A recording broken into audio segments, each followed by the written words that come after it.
Kirk Schulz gives an interview to talk about the future of the PAC.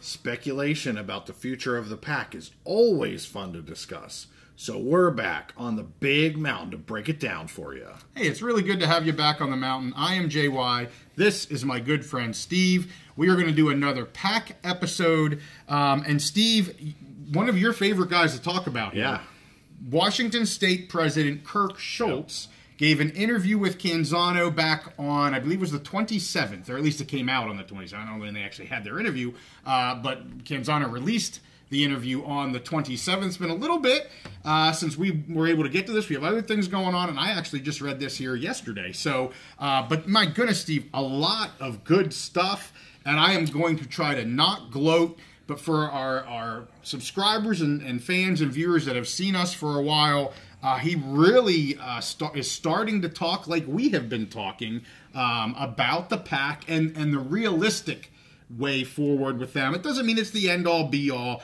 but we have, as we've always said, we like to discuss and listen to the decision makers. You really don't get, in terms of the PAC and future of the PAC, you don't get any better than Kirk Schulz. He has been the man at the front of this spear. I'll use that analogy since we're doing a lot of FSU talk these days. But the man at the front of the spear for the PAC since late August, when all of this really started to blow up for them. And I do want to give a shout out to Canzano because we're going to be using his interview.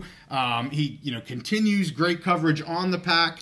Certainly, he puts his own little feel and flavor and spin, if you want to call it that. And you can agree with him, you can disagree with him, but we're all about discussion, and we certainly wouldn't be able to be hearing what Kirk Schulz has to say if it wasn't for Canzano. So massive shout out to him. And to me here, Steve, the biggest takeaway with this is that Schulz does not think the PAC really has a lot of time to make their decision. I know the past couple videos that we've done, and I've been on X quite a bit, and there's still a lot of people out there, they got plenty of time, they could go independent for a while, and this and that. And while, yes, they could do that, that will not benefit them in the long run. And Schulz really talks about that. There's several different ways. And just a couple things that I'm going to put out there. First of all, time is money. Whether you want to understand that and agree with that or not, it is a fact. Time is money, and wasted time is wasted money. The other couple things here, and he gets into some of this as well, but there's ongoing risks to these two schools to just continue to go alone. The risks of their financial certainty or uncertainty, the risk or inability to recruit long-term, and what the actual college athletes, how they view Washington State and Oregon State, the stability of being in a conference or not being in, the lack of stability without being in a conference. We're not dealing with Notre Dame here. I'm sorry, Washington State, Oregon State fans, you're great universities, but you're not Notre Dame. So, if anybody wants to compare themselves to a Notre Dame, I've seen some people say UConn. I'm pretty sure no Beavs and Cougs fans want to compare themselves to UConn's football team, at least. So, Hey, let's be realistic with what we're talking about. Notre Dame is unique for a reason. Yeah. And yes, and UConn's football program is terrible to the point where they've considered just axing it. And really, they make their money from basketball. Absolutely. And Washington State had a great basketball season this last year. Yep. But I don't think either one of them, UConn is back-to-back national champions in basketball. So neither one of them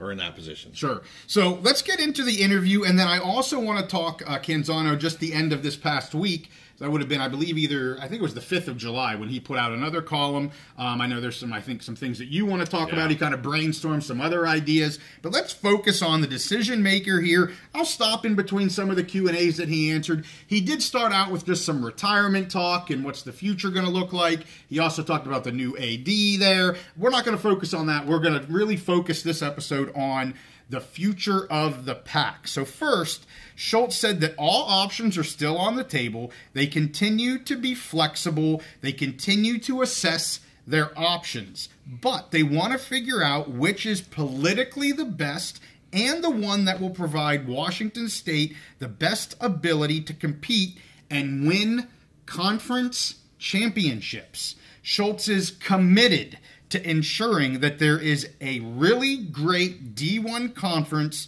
for all sports on the West Coast. again, our mountain dwellers, as we call our viewers, will know I have been beating that drum. We really have been beating that drum. I've been beating it from the Mountain West side. But there has to be, and really there is right now, whether you want to like it or dislike it, the Mountain West is the premier Western Conference. So it was interesting to see him say that. Then he gets into, he doesn't know what that's going to look like yet, this premier Western Conference. And I underlined this. I found this part to be the best part of the whole interview. There's other good stuff we're going to get into, but I like this one. I really appreciated. He said that, as you can imagine, a lot of egos have gotten in the way. When we came out of the gate a year ago, we said we would be cherry picking whatever schools we wanted, and everyone's going to want to come running to the Pac-12. Now, he was broad brushing that. He didn't literally say that, but that's kind of the moxie they kind of came out with, right? Everyone's going to be running to come to us.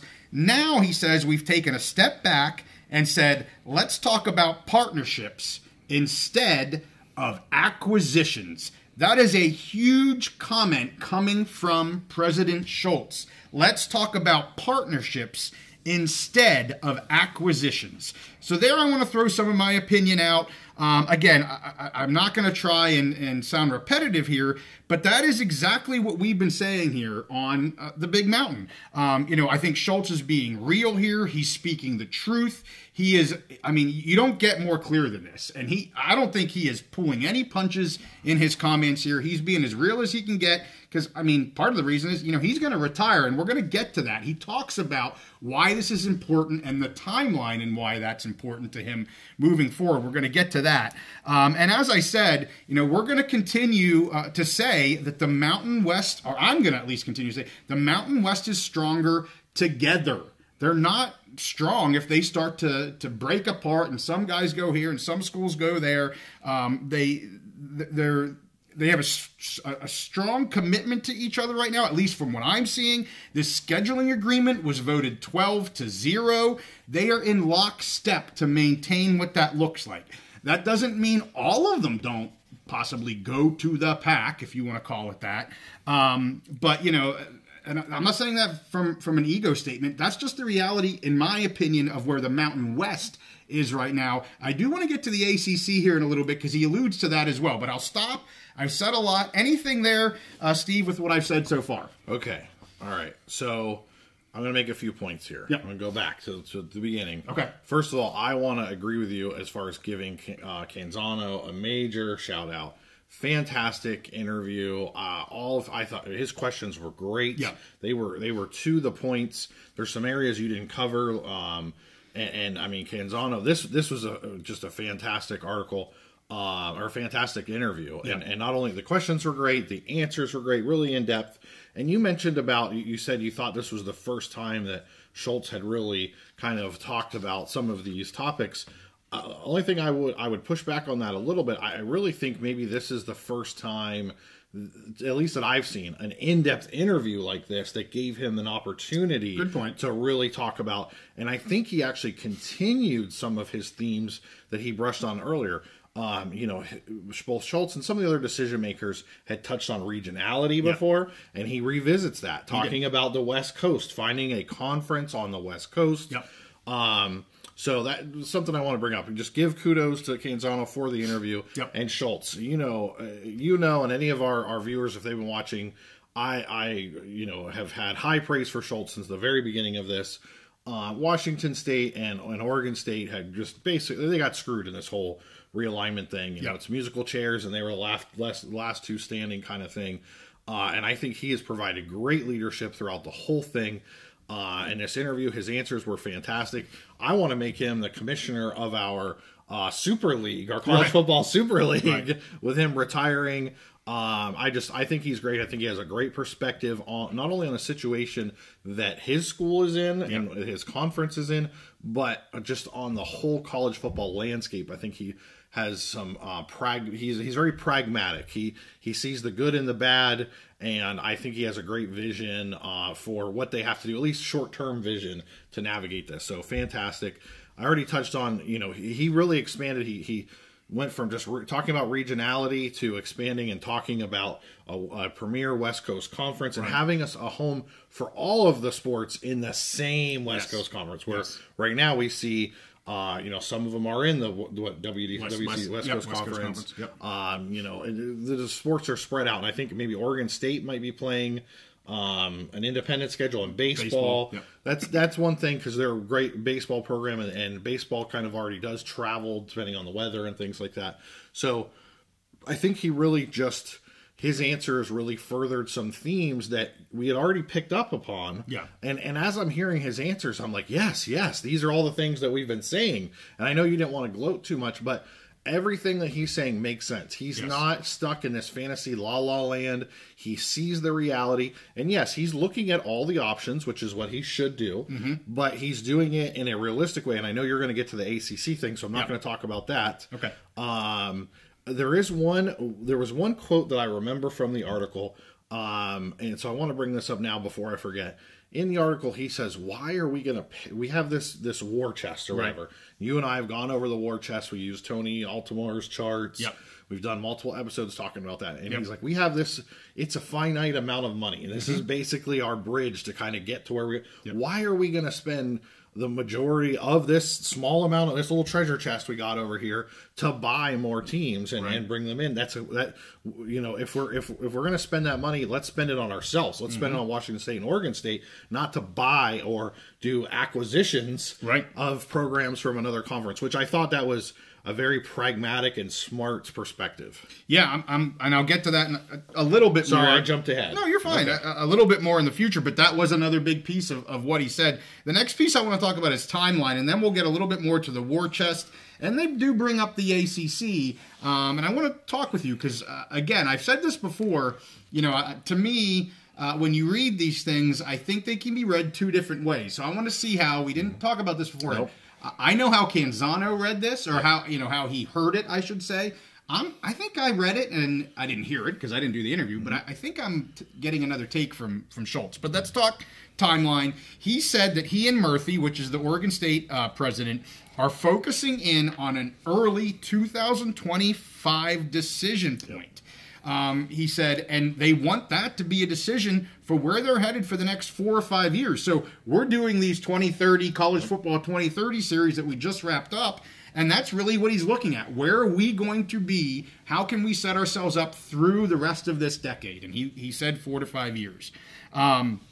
He does not think they can continue to have a foot in multiple conferences. So he said, we can't do both the WCC and the Mountain West and go off an independent here and do this. He's like, that isn't going to work. It works this year because they only had a finite time to figure this out. I think it probably is, honestly, some of the best case scenario for them. I do still think basketball would have been probably better in the Mountain West, but be that as it may. So anyway, he says, we're going to give this some time, maybe wait and see if something comes our way, as he put it, looking at Big 12 and ACC. And he thinks they need to take the fall now to plan for that decision in January or February of 25 for the best place to move, and then do it aggressively. Again, some opinion here, Steve. We talked about this, and we heard this from both Schulz and the new commissioner, Teresa Gould. When they did her press conference, we did an episode on that. And it was really, they both were saying, hey, at that point, we want to get through this season. We have a lot of championships we have to deal with. Over the summer months, we have to plan for next year. And they really didn't spend a lot of time talking about this rebuild. And he also has in here, I'll be honest, I don't think they spent a whole lot of time on any sort of rebuild structure right now. It's fun to speculate about that. He's pretty much clear. He's saying we're going to take the fall to plan what that might look like. I'm sure there's been some discussions about that. I'm not saying that they've ignored it, but I don't think it's had a whole lot of legs to it. And I think their planning is to say, okay, we've got X, Y, and Z. What's still on the table? What do we think may come to fruition? But we're not sticking around for 2 more years to figure this out. Remember, the WCC agreement was for 2 years. The Mountain West football agreement is 1, but it's got that year extension. We both think that they're going to take that option. Again, it just makes sense to, again, that bridge, you're going to hear us use this word several times, the bridge for them. But that's the 25 football season, so they want to make a decision in early 25 to get them to 26 without freaking out and not knowing what's going to work. We've got some scheduling agreements to help us get to that point. I mean, the pathway is here. And again, I'm not saying they will be in the Mountain West or the Mountain West will be with them or whatever the case may be.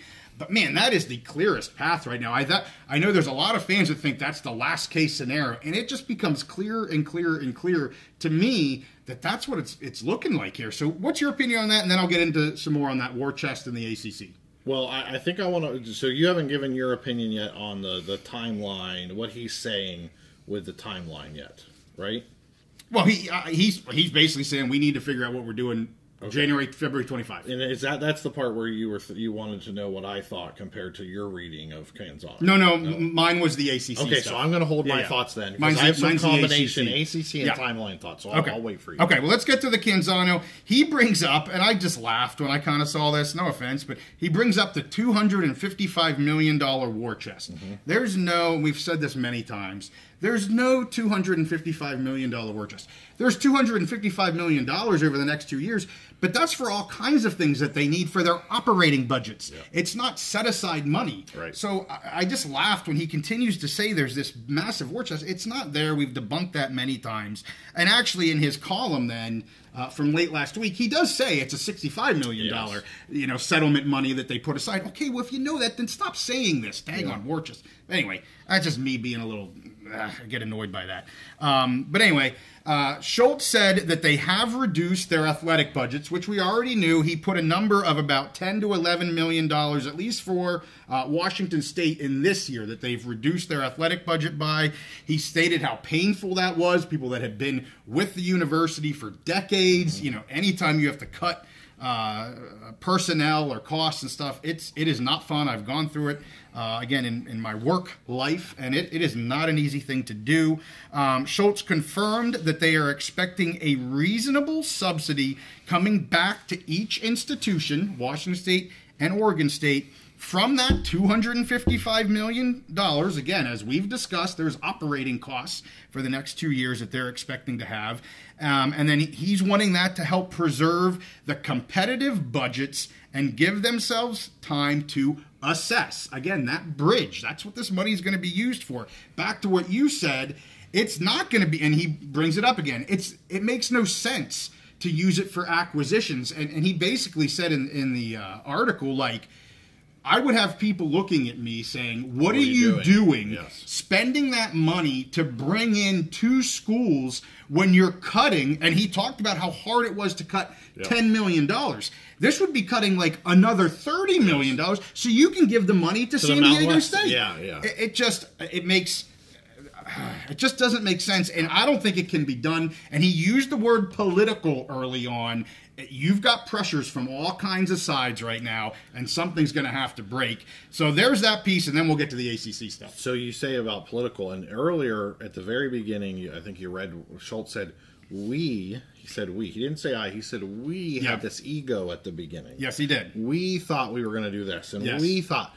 I really think he was talking about not himself and not the other the other president that's left over, Murphy. I think he was talking about, when he says we, he means the donors, the boosters, the Uber fans, the community. We thought all these things. He probably didn't, and I think when he mentions about the political considerations. I think that's what he's talking about. But please go ahead. And it's the collective we. It's we as an entire university, everybody.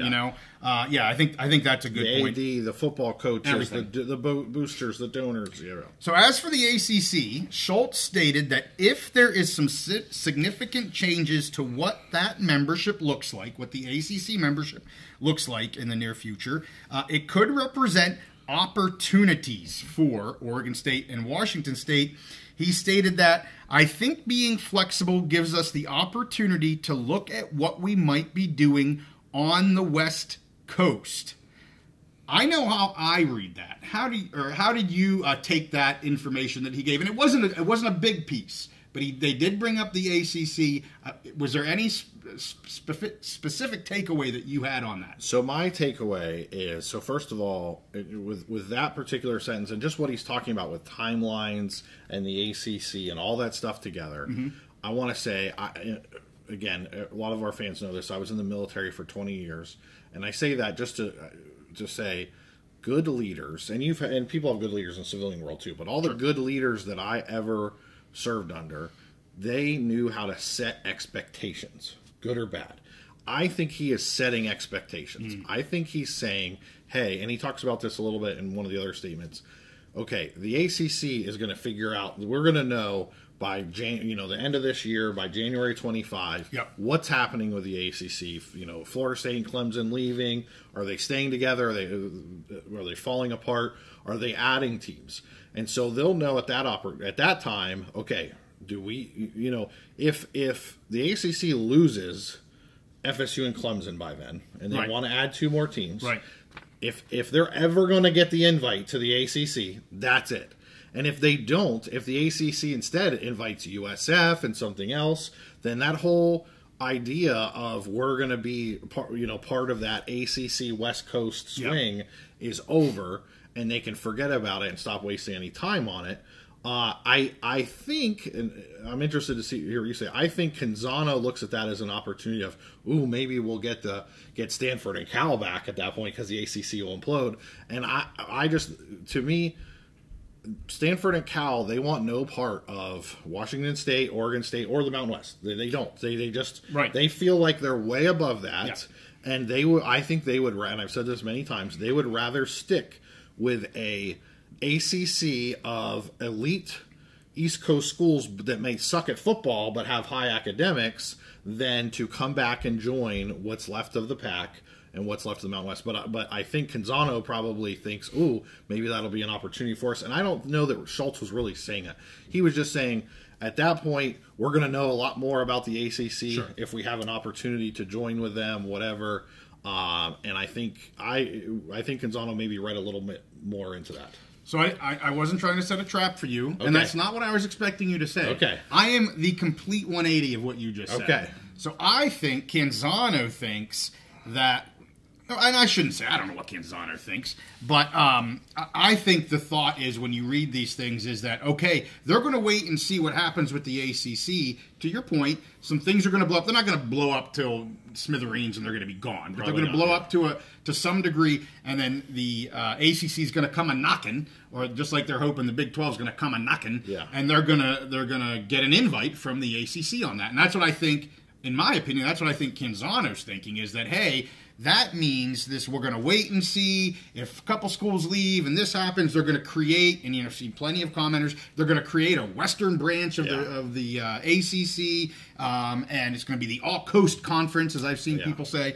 That's what I think they think is going to happen. But when I read his quote, and he says, I think being flexible gives us the opportunity to look at what we might be doing on the West Coast. I actually think he's saying what you think Canzano's thinking, but I don't think that's what Canzano's thinking. I don't think he's saying we want an ACC invite, because I go back to what he said in the very beginning, where he's like, and he didn't use the word regionality, but he used the word a premier West Coast conference, and I think he's thinking that if this does blow up and there are some schools that may be interested in joining a new PAC, that would be the opportunity to do that. That's what I think he's kind of meaning. I think we both agree the ACC is not going to blow up and completely go away. They might lose a few schools. I think we both think they are going to lose a few schools here in the not too distant future. But they're not going to blow up and go away. And I don't think they're going to get an invite. And I don't think Cal and Stanford are leaving because, they, like you said, they are not going to be in a rebuilt PAC with Mountain West schools. They're just not going to do it. So I think you can read that quote two different ways. That's why I wanted to pose it to you, and I think we took it the complete opposite ways, which is good. That's why we have these discussions. Yeah, and he left it kind of vague and open-ended. So, for me, I really do. I think it's much more.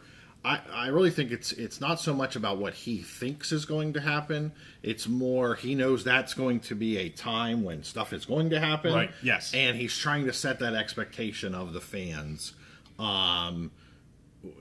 That basically that's kind of a, I don't want to use a real crude term, but we gotta do something. We gotta pee or get off the pot, right, kind of thing. Absolutely. They've got this fall to see what happens. Yeah. And, the Big 12 really didn't come up here much at all. I think, and we've been saying, the Big 12 ship has sailed. I know there's a lot of people out there still blah, blah, blah, blah, blah about the Big 12. I mean, could they get an invite? Yes. But I think the ship has sailed. They would have gotten one if they were going to get one. And given the timeline Schulz is talking about, they didn't even really bring up the Big 12 because there's not going to be any changes in the next 6 months with the Big 12. Right. ACC, yes, and that's the reason it was brought up. Yep. Big 12, no. Yep.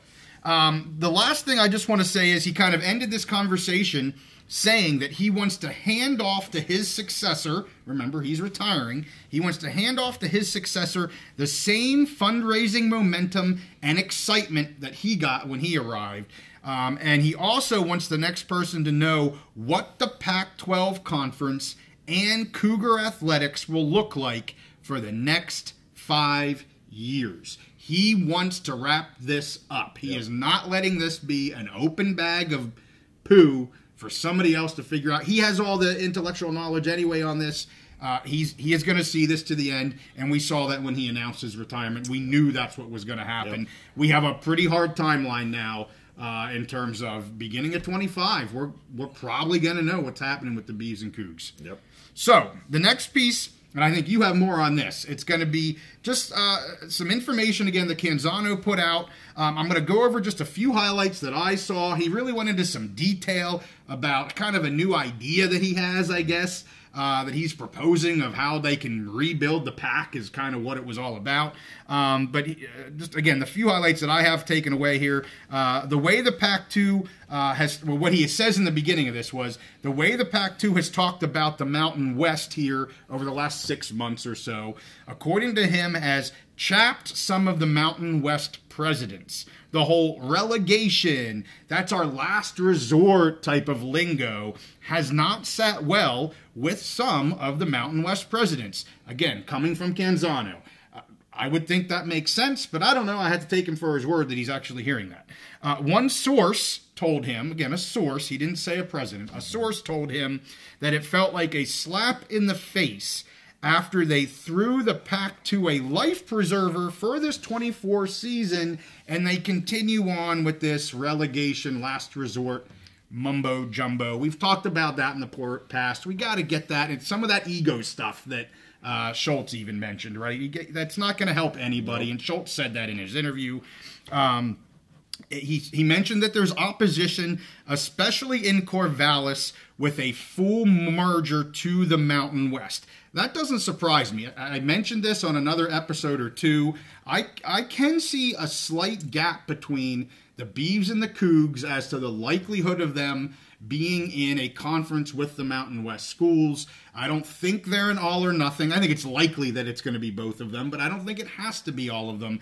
I think I give the Cougs a little bit more chance of being with Mountain West schools than the Beavs. I just think there's a slight gap there, and he kind of mentioned that. Officials here were just heard saying that they just need to be more delicate with the way they discuss things. Stop with the relegation. Stop with some of these kind of words that they're not helping us get anywhere. It's making us feel better, but it's crapping on the other guys. And what's the purpose of that? We've mentioned that before.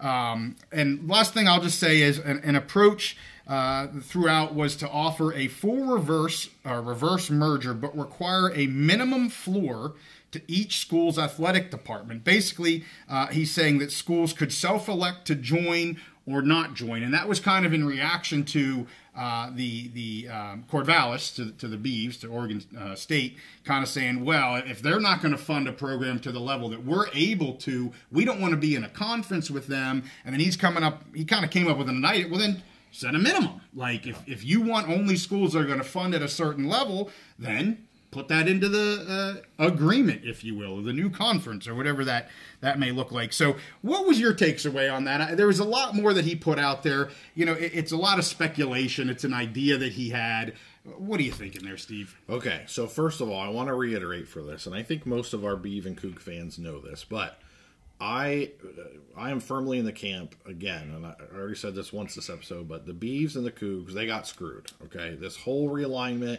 big turntable, they got screwed. They're both of them great universities, great sports programs, very passionate fan bases, and just a lot of great people out there, and they're getting the short end of the stick. Mm-hmm. That's just the reality of the situation, and I have a lot of sympathy for them, and I'm going to continue to support both of those programs and follow them. And I truly do think that they can get the ship righted and get back on track and be a part of the national college football conversation, eventually back into that playoff conversation, all that kind of stuff. Second thing I want to say is, you know, the last week and a half, I think, have been great for Canzano. You know, we're hanging on it. We're doing a whole episode about an interview he did and a newsletter he sent out. Sure. So I don't want this to sound like we're crapping on him, because he's doing good work. That interview was fantastic. Mm-hmm. Everybody, you know, if you're interested in the PAC, you're reading his work. I mean, you got to read that interview. Yeah, if people are watching this and you're interested, you have got to find that interview and you have to read it. Don't take our word for it. It's not real long. Really good interview. Right. So this is not me crapping on him in any way, but as much as Canzano is a reporter, he's also at least that much or more kind of a fan of the PAC, okay? An advocate for the PAC. He's emotionally invested in the PAC. So we talked about this on another episode. I brought up the 5 stages of grief. You know, when someone or something dies, whether it's a pet, whether it's a human loved one, whether it's a conference. Okay, and in this case, the PAC died. Okay, we're hanging on to PAC-2, whatever, but in reality, the Conference of Champions is dead. Okay, so.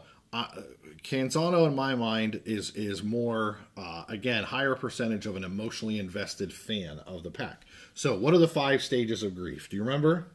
No, but you're going to remind me. I'm going to go through them. So first is denial. We saw that at the beginning. No, I'm not accepting this. This isn't happening. Then there's anger. You know, they want to fight back. You know, they were mad at Fox. They were mad at the Big Ten. They were mad. The Coug fans were mad at the Huskies. And the Beav fans were mad at the Ducks, mad at Oregon. We're not going to play them ever again. Screw them. We don't need them. You know, so we moved past anger.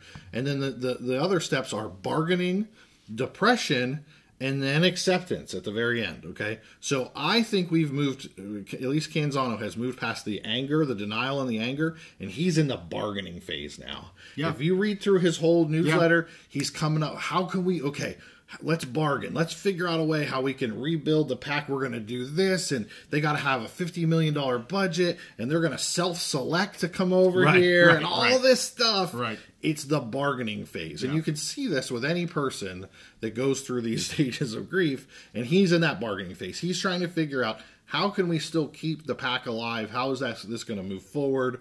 The agreement that the Mountain West and the PAC signed, basically, over the next 2 years, and Schulz has admitted to this, they're not going to go and pay money to acquire 4 or 5 PAC teams. Nope. Or not even 3. No. He's not going to do it. It's not going to happen. They don't have the money, and even if they do, they're not going to spend it on that. It's just dumb. And then this whole idea of self-selecting and this and that, and by all means, there might be sources in Corvallis that don't want to accept this. But you know what? I don't think that's the president of the university, okay? I think the president of the university knows and understands a little more. That could it be the coach or the AD who doesn't want to admit to the recruits that, hey, we're going to be merging or joining with a G5 conference, whatever. The coach that wants to, those coaches that want to keep saying, hey, we're in a power conference. We're still a power conference, you know. I get it. And could it be fans and boosters and people that are that Canzano's talking to? Yes, I'm sure there are people in Corvallis that don't want to. They're still in maybe the denial or the anger phase and haven't even moved into the bargaining. So I think and I think Schulz is doing a good job leading this, but I think we're going to see everybody move into that final acceptance phase, which is going to be, in my opinion, like we've said many times, a merger. some kind of merger of the Mountain West and the PAC just makes so much sense. It fills all their needs. And is there a possibility that the ACC comes and scoops up Oregon State and Washington State? Yes, there is definitely a possibility. It could happen, but I think it's a small possibility, and the more likely scenario is that they end up merging. And right now we're in that bargaining phase, like we talked about it before. Everyone is like, well, it's not a merger, it's a reverse merger, or they want to use these words to quantify it and bargain to show, okay, my side's a little better than the other side. We're getting more than you are, kind of thing. None of that makes a damn difference at the end when 2 or 3 years from now, they're going to be playing as one conference, in my opinion, whether it's called the Mountain West, whether it's called the PAC, whether it's called the Mountain PAC, or the Tostitos Premier West Coast Conference, whatever, whatever it's called, they're going to be coming together, and more people will move forward towards that acceptance phase of that. So that's kind of my overarching thoughts on what Canzano is writing, and just the emotional feelings of the coaches, the boosters, the fans, all of those people. They're moving through those emotional stages of grief. And that was a great summary of all of that.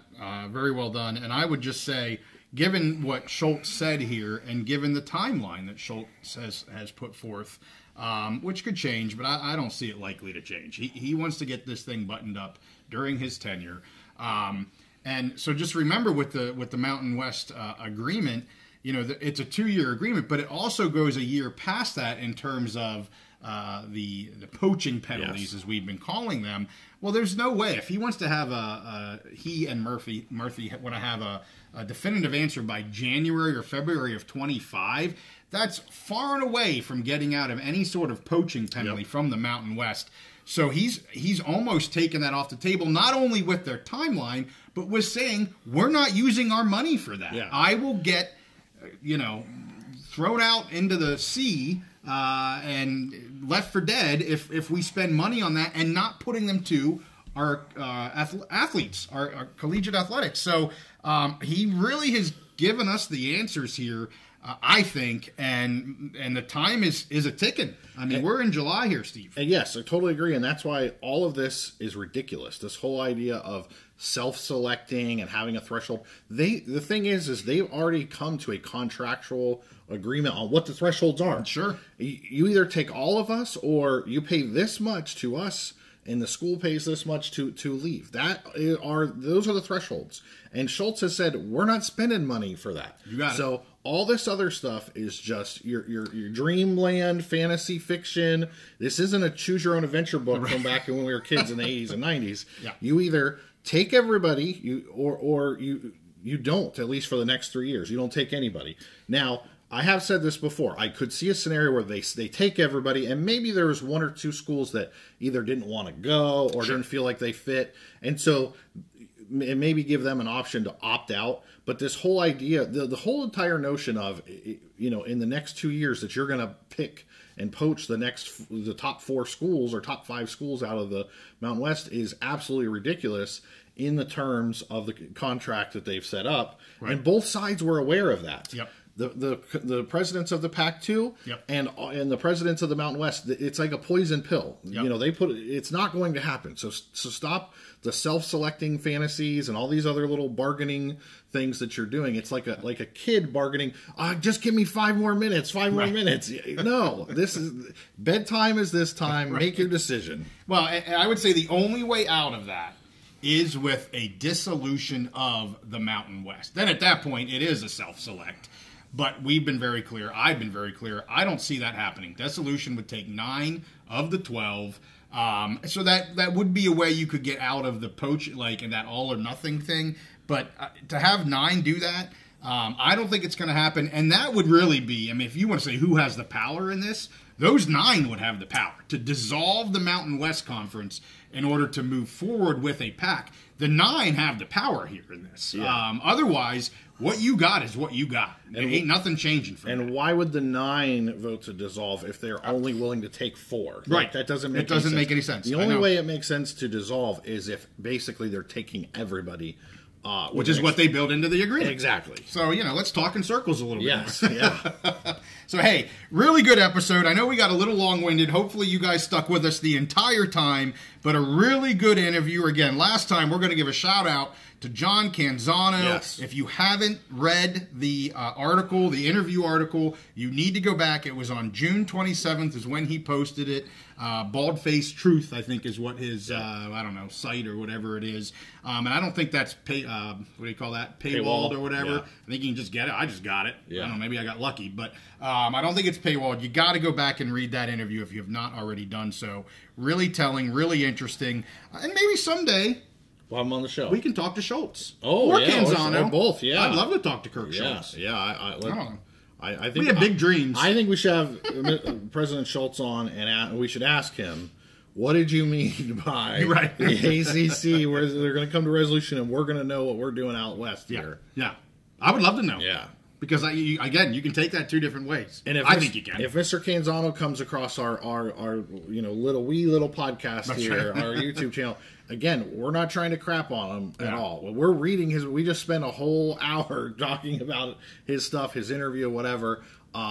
So we enjoy this stuff, and if you're interested in the PAC, you should be reading his articles, his interviews, and I know we're probably going to continue to discuss them. Absolutely. So with that, hey, we thank you guys for watching. We have a huge episode coming out tomorrow. It is our 4-conference, 64-team Super League draft. It's a 2-hour wing dinger. You think this one was long? That one's super long. Get us some popcorn, sit down. We got a daggone good one for you. And there are some twists and turns, some stuff I did not expect. Yep, and then we got our live episode Wednesday evening, 8:30 Eastern, 5:30 Pacific. We'd love to have you come on. Tell us what you think about this episode in the PAC. We got some great PAC viewers, Beeves and Coug viewers that are always on. We'd love to say hi to you. So with that, hey, we thank you guys for watching. Make sure you like this video, subscribe if you like our content. We'll see you next time on the Big Mountain.